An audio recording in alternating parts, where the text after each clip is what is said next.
ሰላም ተማሪዎች እንደምን አላችሁ? በዛሬው ቪዲዮ ላይ ስለ ሪሚዲያል ውጤት ምን አዲስ ነገር አለ የሚለውን አብረን የምናየው ይሆናል። ከዛ በፊት ግን ለቻናሉ አዲስ ከሆናችሁ ሰብስክራይብ በማድረግ እንዲሁም ቪዲዮን ላይክ እና ለጓደኞቻችሁ ሼር በማድረግ እንድታደርሱ ይሆናለሁ።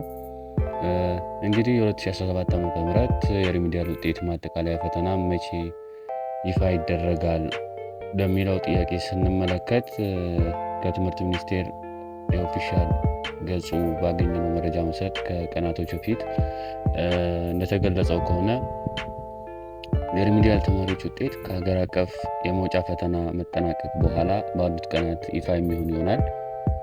ያም ማለትም በጣም ከዘገየ እስከ ሰኞ ሰኔ 17 2017 ዓ.ም ይፋ የሚደረግ ይሆናል ማለት ነው።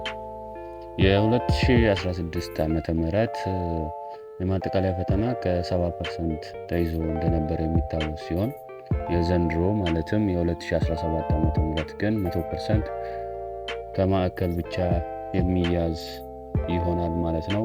መረጃውን ያገኘነው ከትምህርት ሚኒስቴር ኦፊሻል ገጹ ነው ማለት ነው። እንግዲህ አዲስ ነገር በዚሁ ጉዳይ ላይ ሲኖር ወዲያው የምናደርሳችሁ ይሆናል። እንዲደርሳችሁ ቻናሉን ሰብስክራይብ አድርጋችሁ ኖቲፊኬሽን ኦን ማድረግ እንዳትረሱ። ይመቻችሁ።